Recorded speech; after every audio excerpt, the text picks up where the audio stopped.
Hey y'all, my name's Dani Putney and I'm zooming in from cowboy country out in the Reno, Nevada area. It's all dirt and mountains out here, which is the way I like it. I'm reading on behalf of Sons and Daughters for you today, which is an awesome online literary journal that you should definitely check out. But the poems I'm reading today are part of my manuscript in process, or progress rather, Salamat sa Intersectionality, which is kind of a reflection on my intersectional identity in relation to the West, where I'm from. And without further ado, I'm going to read my poems for you. But just so you know, I'm zooming in from home, so you may hear my three rambunctious dogs roughhousing in the background. So just take a note of that. But my first poem is Mountain Coda. It's the invocation to my collection, and it marries the way that my collection attempts to sculpt my identity, but also with the backdrop of the American West. And of course, the word coda is an homage to my love of music because I'm a pianist as well. But yeah, this is Mountain Coda. Dragon breather, exhale across the great chasm, burn my body into existence. Sculpt me from dirt under your tail, watch me materialize from dust. Conjure earth fossa, your escarpment ally, round my curves toward the tip of galaxy's thumb, crack my bones into place. Let valleys echo my spine, lead coda 1, 2 along thoracic vertebrae, imbue my joints with musical sierra. Drown my baby lungs with snowmelt, glacial cannibalism at its finest. Kill me as you fill me with mountain water. Behold your work after firing final breath. Scoff for the wayward, leeward life you birthed. Do it again to create a better West. Now, my next poem is dedicated to my best friend in this entire world, Brianna Inga. And it's kind of a meditation on the tragedy of our lives as queer creatures in the American West. And it's also an homage to my love of bugs, like potato bugs. Potato bugs. Sitting on an electric box outside your house, I told you potato bugs were tragically beautiful. You mentioned wasps, how an arrow lies on their striped abdomens, nature's untouched codex. There the poem started in your mouth, a root canal to birth words. Through circumstantial calculus, a beehive began to produce our honey. Every good tree bears fruit, like avocados on our late sandwiches, decomposed into phosphorus and nitrogen. We're cyclical, time chasers on this capitalist monument, strings of marionettes dangling Dylan Thomas lines, rooted, you and I ink tragedy. My next poem is a contemporary sonnet for my home state, Nevada. Nevada. A Mustang was shot again, northward where the desert glows, mountain dreams flowing along the highway. Guts decorate a thirsty earth, flies battling, it's my flesh, mine. If a horse is euthanized, piled into a heap of horses, does the energy recycle itself? Blood can't beget nothingness, can't recreate a wasteland of diseased sand and BLM conquerors whose bullets carry the end. Sagebrush grows where bones sink. This next poem is very dear to my heart. It specifically challenges an interview that one of my favorite critical gender theorists, Judith Butler, gave for the art magazine Art Forum almost 30-ish years ago. But basically, it's me challenging Judith Butler's assertion that fashion can lead to the commodification of gender. But to me, I'm like, why the hell not? Let me just wear what I want to wear as a beautiful non-binary being, you know? So this is called To Judith Butler. If closet doors could speak, they'd say unravel.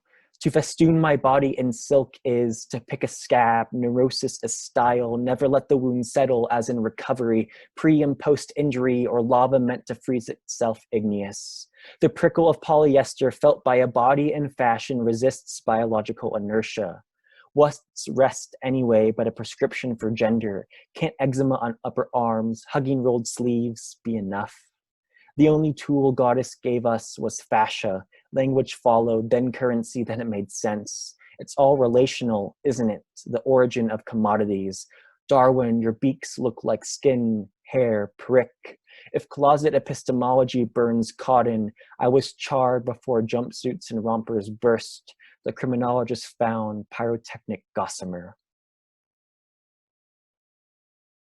The next poem I'm going to read is a rumination on my lactose intolerance as a mixed-race Filipinx individual.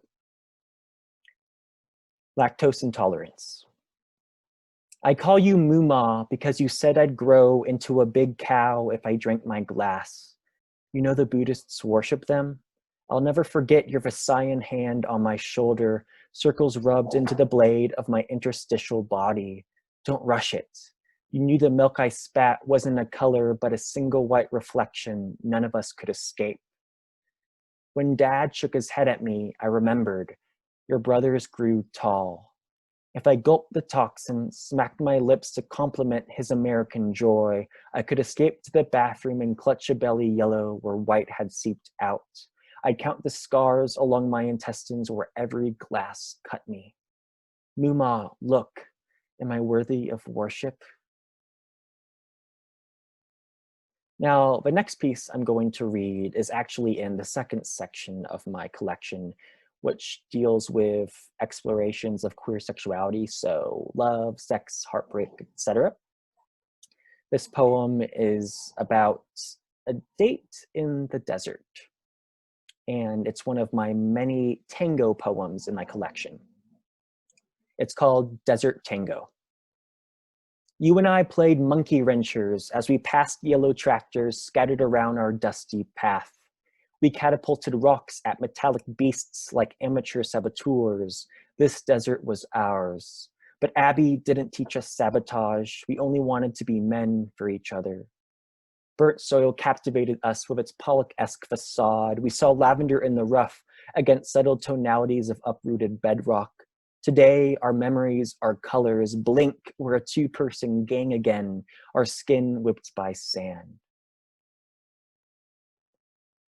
This next poem is all the queer sex, and it's inspired by one of my favorite novels of all time, Call Me By Your Name. Berm. Your pink palms stroke my face, cheeks flush sanguine as you finger bristles along my jawline.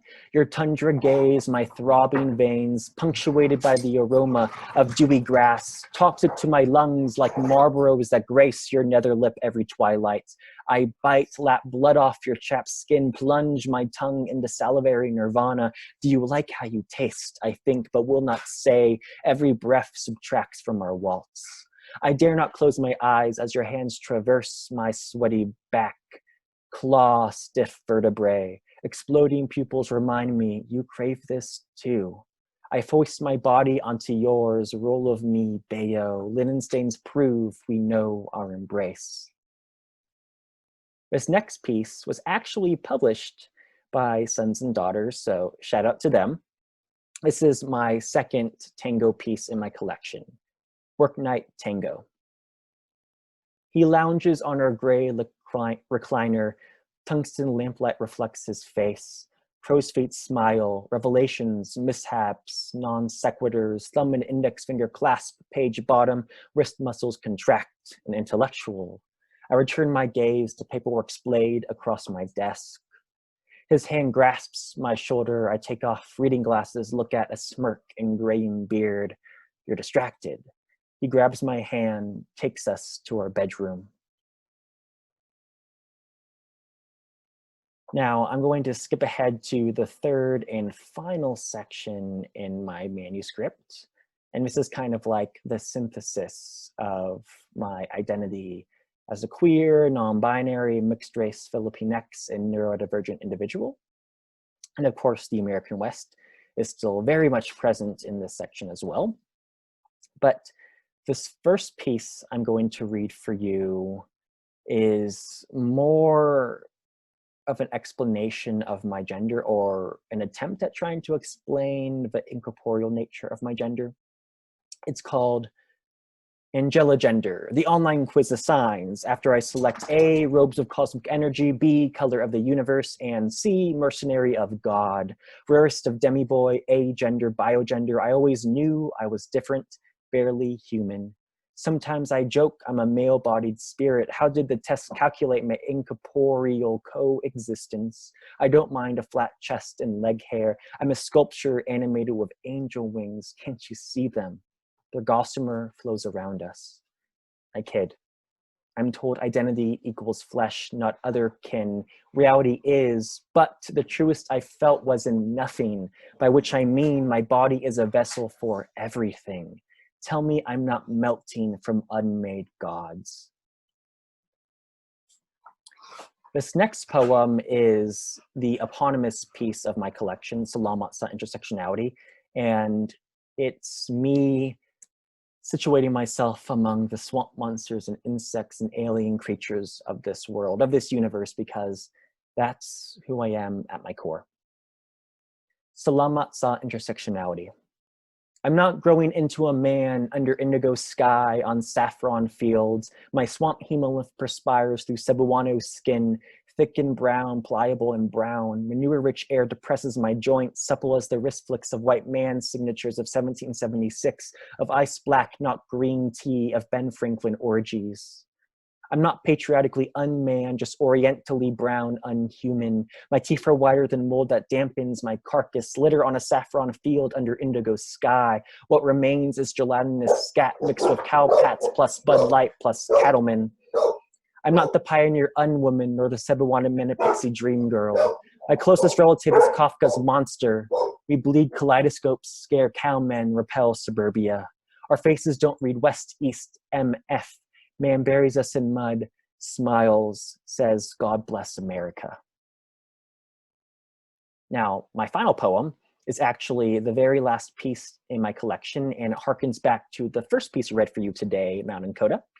But it's basically a meditation on the continual unraveling that I experience as an intersectional being, and that all of us as human beings experience too, because we're never static, right? We continue to evolve into ourselves as we grow older. So this last piece is called Sidewind into the Universe. Standing atop Rattlesnake Hill, the sun slashes my cheek. Skin peels off, melts down my thighs, slithers toward a puddle of gravel. Wind catches my molt, fertilizes the hillside, crescendo. Earth brought me here to witness my undoing, my becoming. Quarks buzz my limbs, xylophone to the cosmos, coda, coda. Thank you so much, guys. I really appreciate for you listening in today. And from the Reno, Nevada area, I bid you adieu.